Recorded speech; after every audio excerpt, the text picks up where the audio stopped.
Into the abyss we go bold. With music I steer the ship strong. Dive deep into your dark soul. Retrieve shadows, right all wrongs. Under secrets hidden tight. Turn the key to unlock night. Dance with phantoms till the light. Chase the dawn with all our might. Rhythm speed inside our minds. Echoes of the lost we find. In the void where stars align. Take the dark and make it shine.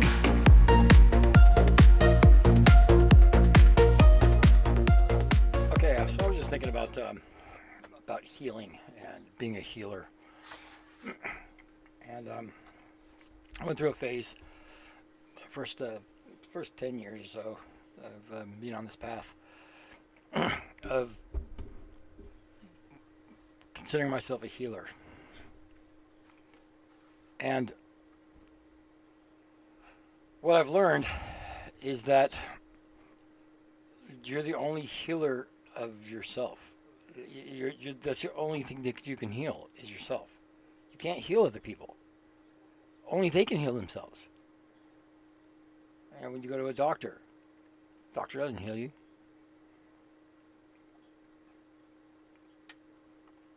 So what is true healing then?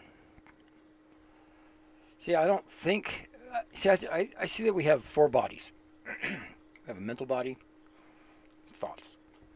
We have an emotional body, feelings. We have a spiritual body, intuition. Then we have a physical body, sensation.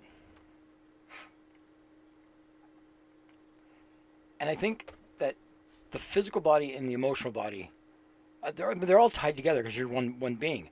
But those two are like intrinsically tied, and it's because your emotions trigger the release of peptides, hormones, that cause you to sense emotion. So they're really tied together. Because I know with myself, when my body isn't feeling well, it affects my emotions. And if my emotions aren't feeling, if I'm not feeling well emotionally, I'm stressed out on something, then I feel it in my body. And I think the same goes with the mental and spiritual body.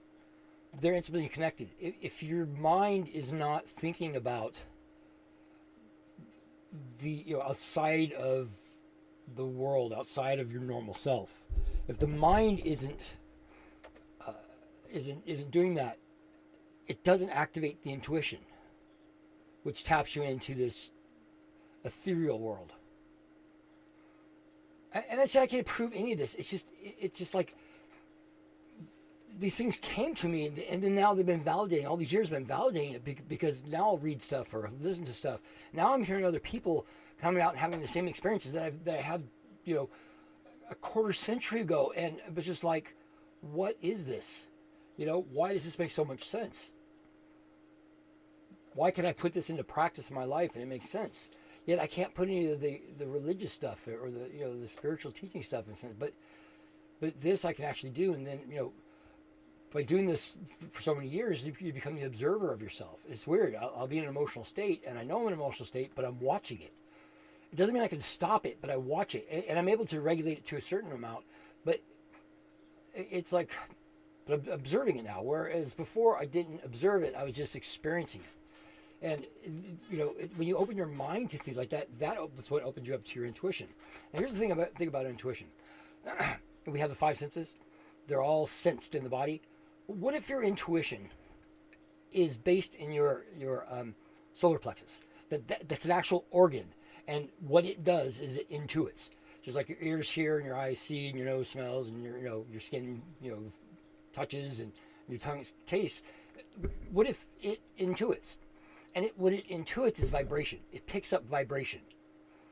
And it's like the more you tap into it, the more subtle vibrations you can pick up on. And I think with the coming of the age of enlightenment, and we came up with so many answers to things that were mystical before, that we kind of atrophied our intuition because these answers were answered for us, and now, we could start living a life that wasn't based on superstition, folklore, and it was based more on on fact, on real life, which you could actually touch. And I think we kind of like we've atrophied. We don't use our intuition, so it's atrophied. So people don't sense, in general, don't sense the ethereal. See, I'm a very skeptical person. So I don't just I don't believe in hocus pocus. I don't believe in magic and like poof, it's magic. So I have a problem with the manifesting. Man, I manifest the shit out of things, but when I manifest, it's like I get an idea and I take that idea and I use my hands and materials and I manifest it, and it comes out just like I pictured it. That's what I do when I build or when I create an art project. Is that not manifesting? When I'm making this music, is that not manifesting? You have an idea, you see a picture in your head, and you make it real. Manifesting money. Is it about like poof, there's money, or is it about, okay, I have an idea, now I'm going to try to put this out. You're going to take this idea and put it into action, and then I'm going to try to monetize it, because I believe in this idea, and therefore you manifest the money by the idea. Is that manifesting? Or is it just like you throw it out to the universe and the law of attraction just brings it back to you? I say that you have to have action for it to be anything. Action.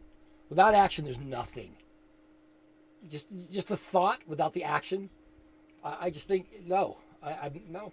This is not true. Show me one person that's ever happened to.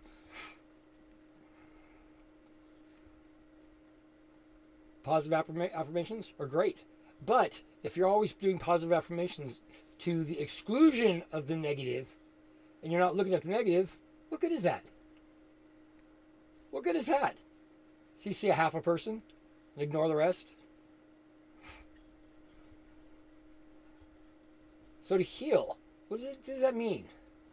This is what I think it means. I think your ego is a construct of your mind. And what I think that construct is that your little mind, when we were really small, it was exposed to things that it emotionally couldn't process. So it's like a dog bite. See a dog, yeah, dog bites him.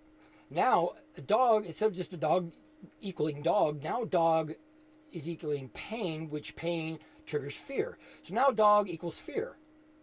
And that's deposited in this receptacle, this container that we'll call the ego. And that, because that fear of that dog is irrational. It was one dog. It was that you grabbed its tail.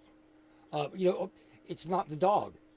So that fear is now attached to dog. Same like drowning or anything like that. It's like they become attached. Abuse.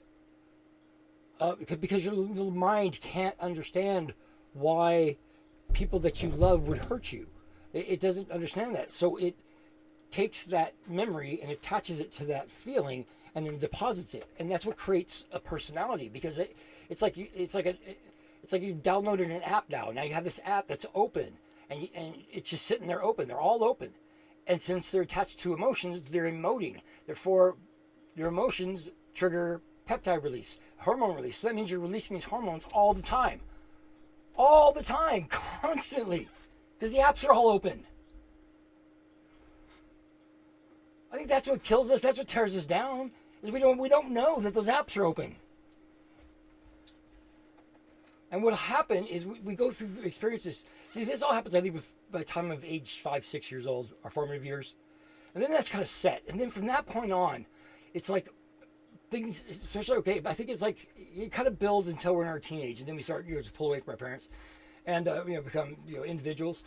And then things will happen that trigger those apps and bring the app back to the foreground.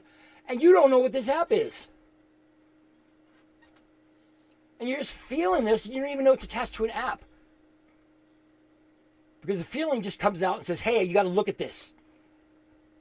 But the thought doesn't come up. It's sitting back there, in your ego, waiting for you to come and look at it.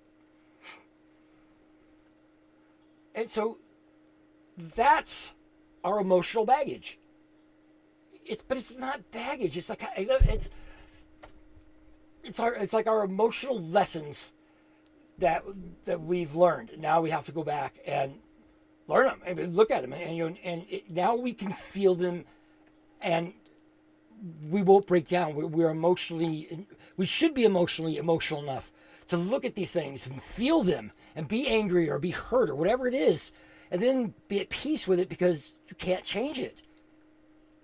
What did you learn from it? Who are you now because of that? So now you don't put it behind you. You put it on a bookshelf. You put it on a shelf, resolved. Then you can bring that up anytime, and you can feel it if you want to. Or you could just be, this happened. It's my library of who I am. The real me. Not the masks, not the facades. That's the thing about personality. Personality comes from the word persona, which is Latin for mask. It's a mask. Why? The ego masks you from the pain that you are not able to understand or feel. It's a mask. And because it's a jumble of emotions attached to thoughts. Thoughts are thoughts, emotions are emotions. When they're attached, it's like there's no balance to it. You can't balance it. They can't be attached. The thought is the thought. The memory is the memory. The emotion is the emotion. So healing, see, and if emotions are attached to the body, which they are, chemically attached to the body, they affect the body chemically. If you focused on the emotional body, not to the exclusion of the other ones, you focus on the emotional body, and everything else will heal. The body will heal because it won't be bombarded by all these toxic hormones that are supposed to come, you feel it, and then they leave. They're not supposed to be just secreting all the time. Now, I may be completely wrong about all this, but from what I've studied, what I know of biology, what I've learned in chemistry, what I've learned in physics, these things, they just popped in my head. I was like, oh, that kind of makes sense. Is it the truth? I don't know. I'm still looking. But you know what? So far, it kind of makes sense. And the more I unlock that stuff myself, I see it in other people. And you can't fix other people. You can't. All you can say is like you could ask them questions. Well, what do you feel? What are you feeling right now? Oh, I'm just so sad. Wait, no. What are you feeling? What are you feeling? Well, I'm angry and I feel kind of empty. And yeah. What are you feeling? How often do you ask yourself, what am I feeling? You're just like, oh, I'm just so angry. Okay, but what are you really feeling? Maybe you're feeling betrayed. Maybe you're feeling neglected. Maybe you're feeling disrespected. But you're just angry. No, you're not. You're all these other things. But we don't ask ourselves, what am I feeling? Why am I feeling it? Because it's being triggered. An app has been brought to the forefront. Well, the emotion is saying, hey, come look at this. Come look at this. But you think it's what's happening right there that's the issue. No, that's the trigger to go look at the issue. That's kind of what I'm trying to do with this music, is like see if I can like help expedite that process. I mean, I've spent 27 years on this. God, man, let me tell you. Oh, yeah. It's. I'd never turn back and do anything else. This is so fulfilling. But just the knowledge, you'd be able to look at yourself and look at yourself very, just like, hey, just how do you think that behavior looked? How do you think that sounds? If you said that out loud, and really look at yourself. It's like, I don't know. It's freeing because you don't care what other people think about you. I mean, it's like, you don't know me. If you think that about me, then you just don't know me. Think what you want. If you need something, come and ask. Anyways, so about healing. I just think, I think the emotional body is the key to the whole thing. And if at the same time, your mind has to be open to new possibilities and ideas. You can't be so stuck in a dogma or something. I swear that it's like, man, I've gone through that, and it's all part of the process. It's like I see it's like there's 4 stages in my experiences, and what I've kind of figured out is I see 4 stages of spiritual evolution. I mean, of your spiritual journey, and it's funny because they align to the bodies. These bodies I talk about, which align to the Greek loves. They have the agape, which is the spiritual love. They have eros, which is the physical love. They have philios, which is the mental love, and then they have a storge, which is the emotional love. So I think the first level is that of an initiate, an acolyte, and that's in the physical. That's the written word, the doctrines, the rules, the law.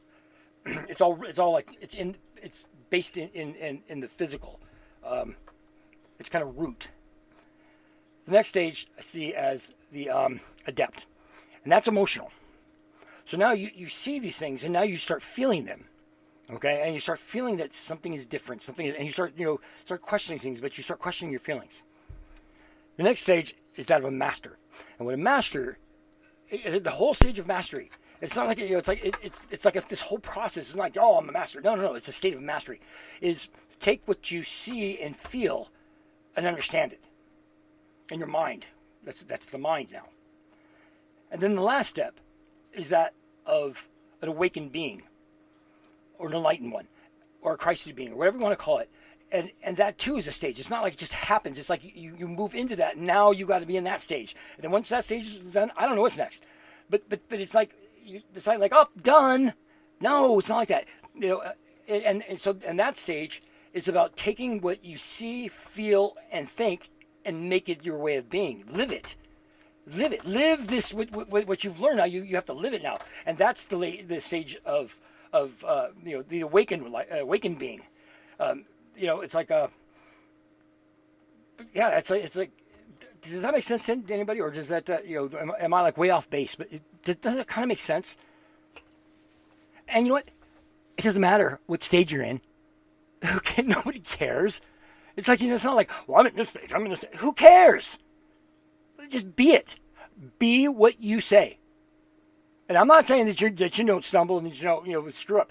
Be who you say you are. What you say you know, and what you feel, what you see. Be it. Don't just talk it, be it. An influencer? You influence people by being a decent person, by being the example that that you want to see in the rest of the world. Not you don't go and preach to them. Just be it. It's the kind of influence that is.